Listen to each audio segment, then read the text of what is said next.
Why do we suffer? Suffering can look like a lot of different things. It can be pain in your body. It can be suffering at a job that you don't like. It can be suffering in a relationship or toxic relationship after toxic relationship. Suffering can be, suffering from depression or anxiety. However you look at it, we're constantly suffering. Why? Why do we suffer? When we're suffering, regardless of what kind of suffering it is, that is a message from our body telling us that there is an internal wound that needs to be healed. It's a wound that our soul is ignoring and has ignored to the point where our physical body is now the messenger. Suffering as society, we have seen as something that needs to be numbed, medicated, ignored. We don't look into the root cause, or even if we look into the root cause, there's always a surface level reason for it.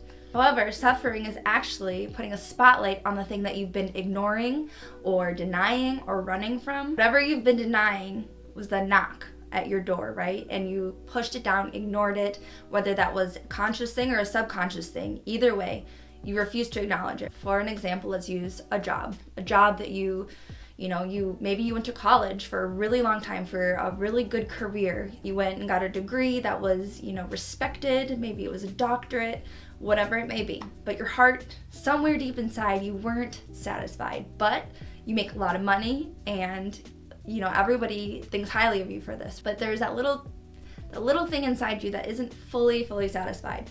But you push it down, you ignore it because there are a million positive things about this job. But then let's say there's constantly something going wrong at this job.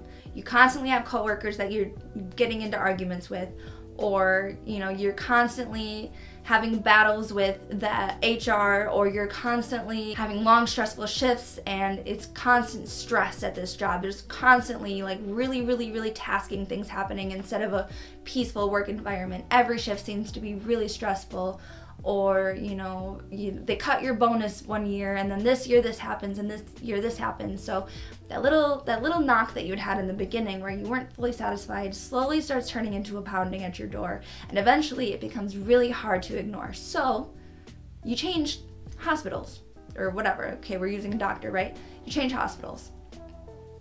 You're like, okay, it was that hospital, it was a bad hospital, so I'm gonna go work at this one, and this one's gonna be the good one. All those problems were that hospital, it was a bad hospital. It can't be this one, and can't possibly, this one, everybody seems to love working here. Everyone I talk to loves this one, so it's gonna be great here. And then you have problems at this one too. Or you fall and hurt your back at this one, or they ask you to work a shift that you really don't like, or the pay isn't as good, or there's somebody that works there that you really don't get along with, or XYZ. There's constantly something, and you can change hospitals all you want, but the problem isn't the hospital. The problem is that you're in the wrong career. You're not following your passion.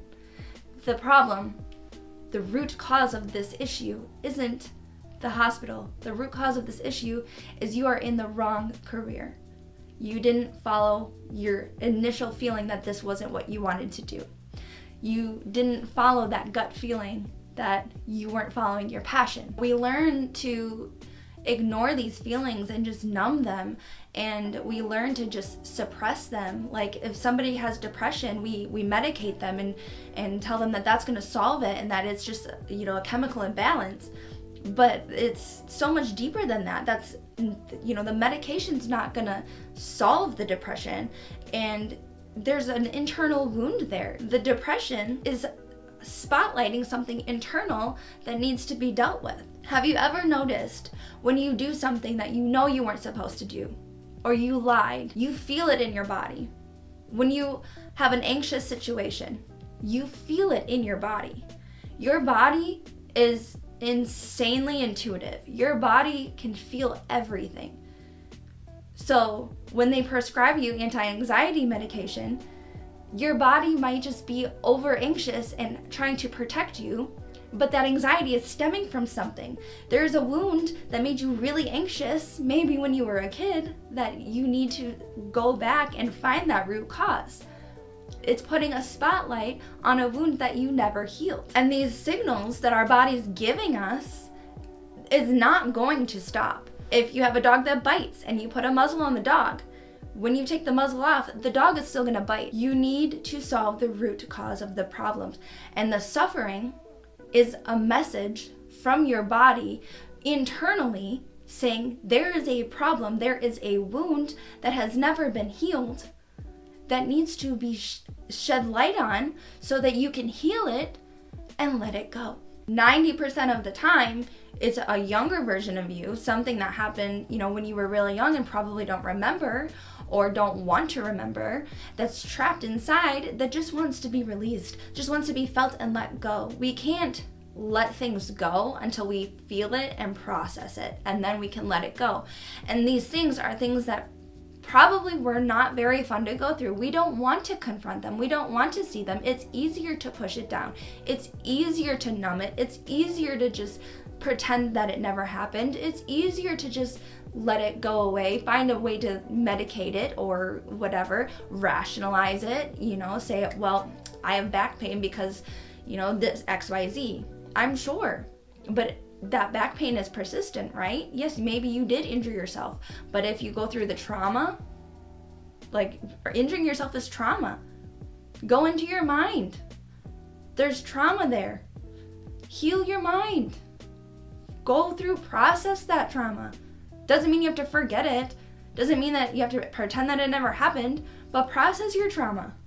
That will help your healing process. Obviously, physical pain is a thing, but I'm not saying that, if you break your arm, that it's not gonna hurt. I'm not saying that if you work at a factory your whole life that you're not gonna have pain. That's not what I'm saying. But if you're having, symptoms, don't just cover it up and ignore it. Don't just say, well, my dad had shoulder pain and his dad had shoulder pain and I inherited the shoulder pain. No, that's probably generational trauma, and there is a way to heal that. That's another video. I've healed generational trauma through breathwork, and it was a crazy experience. But anyways, there's not just a rationalization for these things, and they will not stop pounding at your door until you process and heal them. Suffering shows you what you need to heal. So you're not a victim to your suffering. You're not a victim to whatever circumstance you're in. Like I said, the job. You're not a victim to depression or anxiety. I've been diagnosed with both in my life. I do not suffer from depression. And that's a story for another time, but I've been through some dark times with depression. I don't suffer from depression because I went in and I looked at the trauma. I looked at the reasons causing my depression. I looked at it. And it's hard. It's not easy. Healing's never easy. But you have to heal it and let it go. Suffering is a message from your body to heal what is broken inside. I promise you. I would not be boldly saying it if I didn't experience it for myself. And I think a lot of the times too, we become addicted to suffering. I firmly believe that. I don't think we realize it. I can say for myself, a big portion of my life, I was addicted to suffering. I was always suffering. I was the poor single mom. I had my first kid at 17. I was always a single mom. That was my identity. I was the poor single mom, never had any money. I had beater cars that were always breaking down. I was always suffering. Always. And I was addicted to it. And do you know what happened? I manifested more suffering. And I was constantly suffering and bringing myself situations where I was suffering. Always. Until I looked deep inside, I meditated and I, really did shadow work and looked at the reasons why I was like this. Where were these wounds coming from? What was the suffering shedding light on? Why was I suffering? Why wouldn't I let go of the suffering? And you know what? A lot of it is inner child stuff. You become familiar. If you grew up suffering, you become familiar suffering. And that makes it really hard to let it go.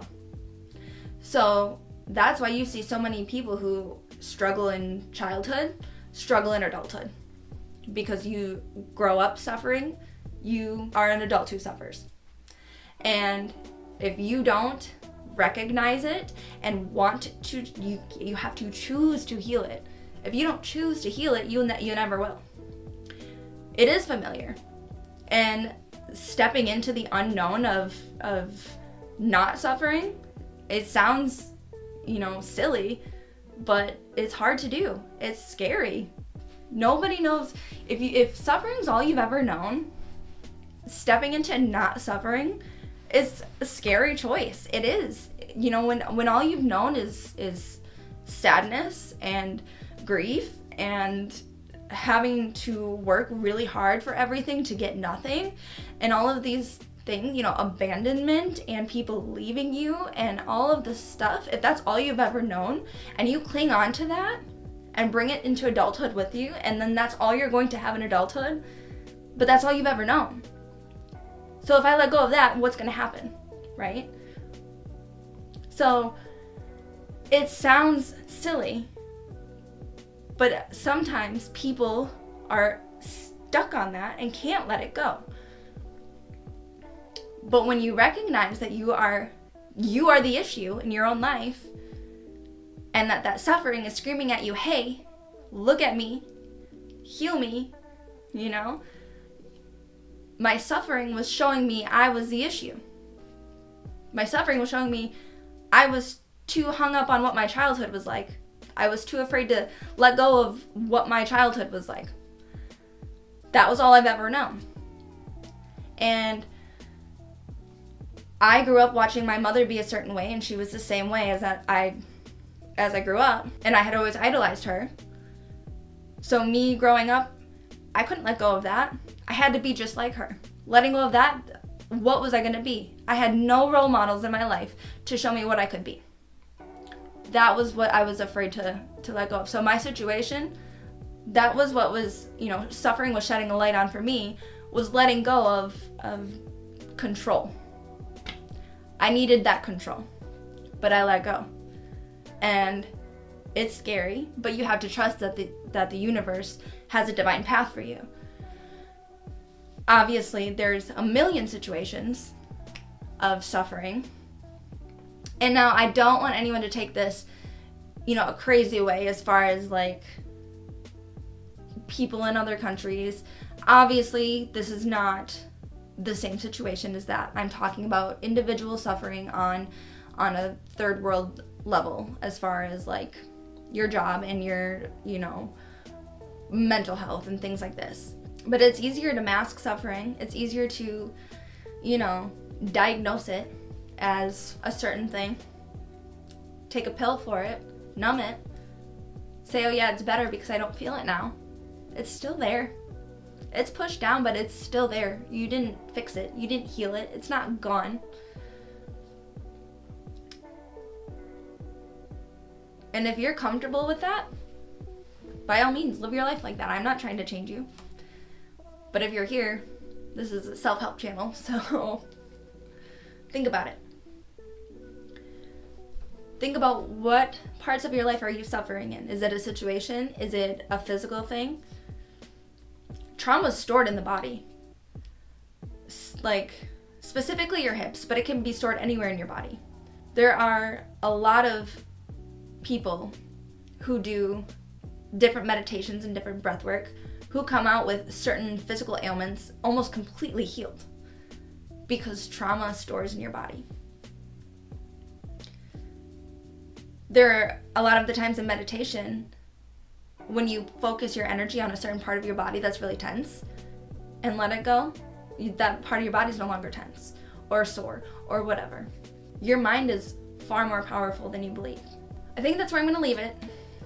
I just was researching that and found it really interesting and wanted to share it. Let me know in the comments if you also found it interesting. Hopefully you can find something you've been running from and stop running from it. Other than that, subscribe, like it, and I will see you in the next one. Bye.